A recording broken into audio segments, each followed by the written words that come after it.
Good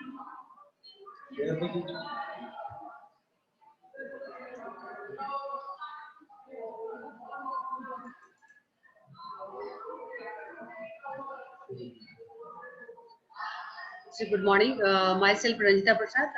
आज हम लोग LLB 5 ईयर्स ऑनर्स कोर्स में जो हमारा एक सब्जेक्ट है साइकोलॉजी।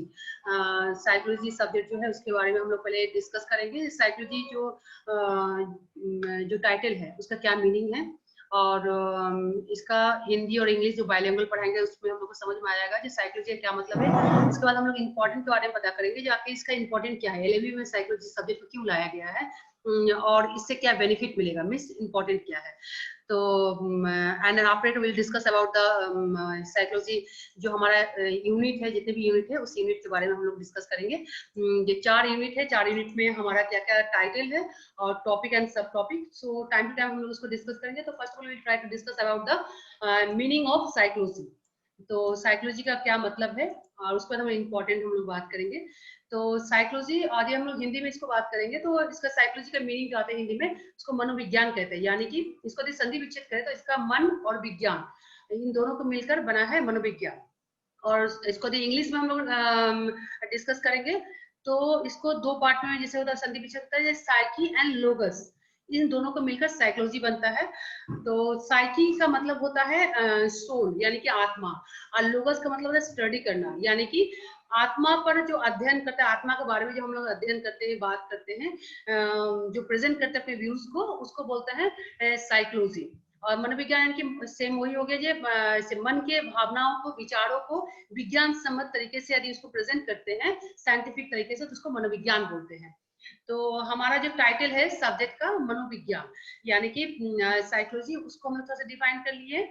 और ये जो है ग्रीक वर्ड जो है, ग्रीक वर्ड से आया है साइकोलॉजी यानी कि मनोविज्ञान।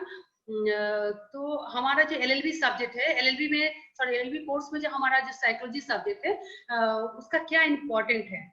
तो कहा जाता है किसी से जब हम लोग संबंध स्थापित करते हैं या रिलेशन बनाते हैं तो उसके बारे में क्या होता है, धीरे धीरे हम लोग जानने की कोशिश करते हैं और जानते हैं, उसी हिसाब से हम अपने आप को प्रेजेंट करते हैं, उसे व्यवहार करते हैं, उसका व्यवहार को देखकर अपने आप को रिस्पॉन्स करते हैं। तो कहा जाता है जो साइकोलॉजी जो है मनोविज्ञान वो व्यवहार का विज्ञान है। इसका डेफिनेशन यदि हम लोग देंगे यानी कि परिभाषा देंगे तो हम लोग कह सकते हैं psychology the behaviour of science and human relationship, यानी कि ये व्यवहार का विज्ञान है और मानव संबंधों का विज्ञान है। ऐसे तो जितने भी एनिमल्स होते हैं, बर्ड्स होते हैं, इनके जो बिहेवियर है उस पर भी बात होता है, उसके बिहेवियर पर भी बातचीत होती है। जो उनके बिहेवियर को रिसर्च किया था, ये कैसा है और इसको कैसे इनके साथ बर्ताव हम लोग कर सकते हैं, तो या अपने आप को एडजस्ट कैसे कर सकते हैं। तो अल्टीमेटली हम लोग कह सकते हैं व्यवहार का विज्ञान है। तो जब तक हम लोग किसी के व्यवहार को नहीं जानेंगे सही तरीका से, तब तक हम अपने व्यूज को उस तक ना पहुंचा सकते, ना उसको समझा सकते और ना उनको समझ सकते हैं। तो कहा जा सकता है ये व्यवहार का विज्ञान है।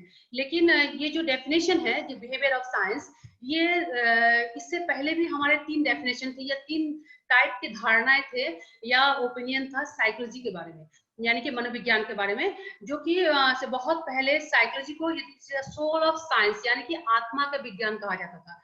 यानी कि इसको आत्मा के बारे में हम लोग क्या करते हैं, उसके अध्ययन करना, उसके बारे में बताना, उसको ओपिनियन देना।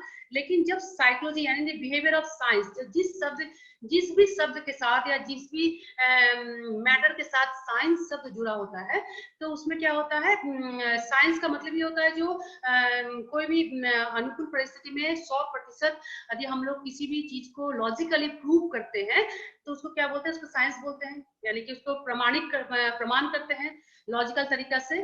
तो यदि जिस चीज को यदि साइंस यदि जुड़ा है, मनोविज्ञान, मन के साथ यदि विज्ञान जुड़ा हुआ है, मन के सारे धारणाओं अवधारणाओं को, उसके विचार, उसके बिहेवियर, उसकी सोच, सब चीज को लॉजिकली यदि हम लोग प्रूव ना कर सके किसी भी तरीका से, तो कहीं ना कहीं वो साइंस में उसको गिनती नहीं होती है। तो कहा जा सकता है जो पहले कहा था सोल ऑफ साइंस यानी कि आत्मा का विज्ञान है। तो आत्मा को कहा जाता है, विज्ञान रूप से कहा जाता है जिसको ना देखा जा सकता है, ना छुआ जा सकता है, ना इसको प्रूव किया जा सकता है। तो कहीं ना कहीं इस जो हमारा जो साइकोलॉजी का जो पहले डेफिनेशन यानी कि परिभाषा था सोल ऑफ साइंस, इसको कहीं ना कहीं खारिज कर दिया गया। काफी रिसर्च के बाद फिर नेक्स्ट आया is a mind of science, यानी कि मन का विज्ञान है।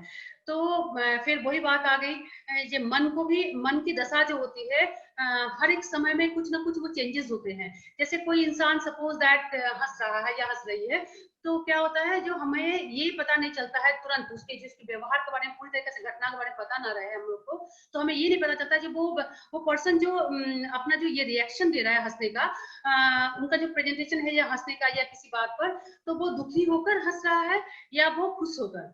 तो कहीं ना कहीं उसके व्यवहार को जानने की जरूरत पड़ती है, जिसके व्यवहार, इस तरह के व्यवहार का क्या रीजन है, यानी कि सर्च करते हैं लॉजिकली, तो तभी पता चलता है। तो मन का अवस्था, कभी वो हंसना, कभी रोना, कभी खुश होना, कभी उदास होना, कभी भी समय समय पर चेंज होना, है ना। जैसे सपोज दैट यदि हम अभी बहुत खुश हैं, तो हो सकता है प्रेशराइज होकर खुश है। यदि हम अभी दुखी हैं, तो हो सकता है मुझे ये एक्टिंग करने के लिए कहा गया है। तो मन जो स्टील नहीं है, कभी कुछ कभी कुछ, एक ही पर्सन कभी कुछ अपना दशा को प्रदर्शित करता है। तो ये कहीं ना कहीं ये लॉजिकली फुल्ली प्रूव नहीं हो पा रहा है। जो हमारा जो ये मन की दशा है, वो साइंटिफिक तरीके से लॉजिकली बिल्कुल प्रूव है, जो हंसना या रोना या जो भी हम लोग एक्ट करते हैं।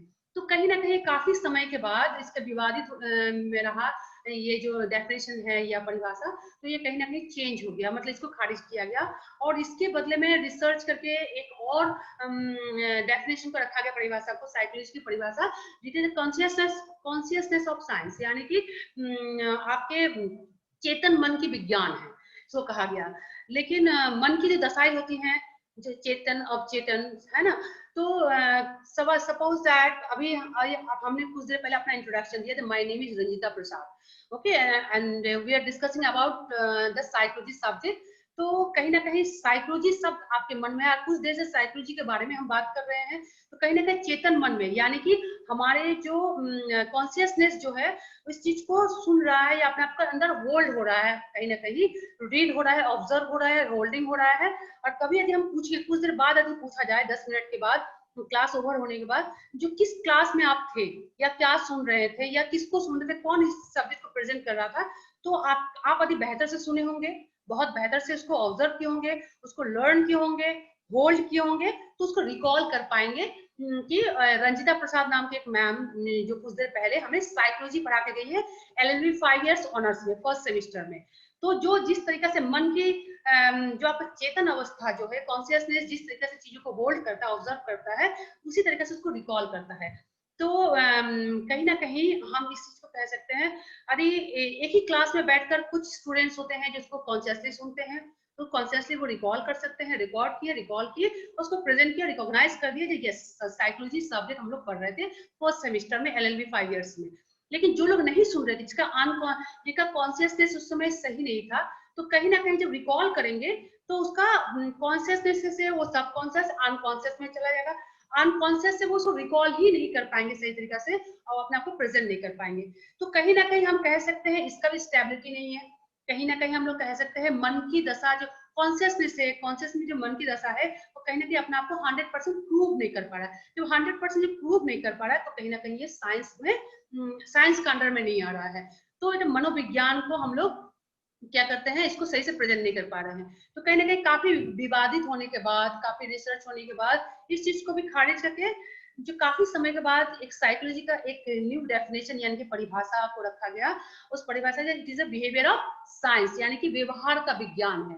इसके साथ ये भी कहा गया it is a relation of human, it is a behaviour of science and human relationship, यानी कि व्यवहार का विज्ञान है, मानव संबंधों का विज्ञान है। यदि किसी एनिमल या बर्ड के बारे में यदि हम अपना कोई भी ओपिनियन देना चाहें, जो पर्सन के एटीट्यूड हो गया, उसके पर्सनालिटी के बारे में कुछ बोलना चाहे, तो सबसे पहले उसके बारे में जानना हमें बहुत जरूरी है, उसके व्यवहार के बारे में, उसके बर्ताव के बारे में, उसके नेचर के बारे में जानना हमें जरूरी है। तो कहीं ना कहीं उसके साथ रिलेशन स्थापित करना पड़ेगा, तभी हम उसके बारे में बता सकते हैं कि वो उसका, उस पर्सन का नेचर कैसा है या कैसे बिहेवियर का है, या उसमें कुछ चेंजेस की जरूरत है, या उससे हम कुछ सीख सकते हैं कि नहीं। ये सारी चीजें तभी हो पाएगा जब उससे रिलेशन स्थापित करेंगे।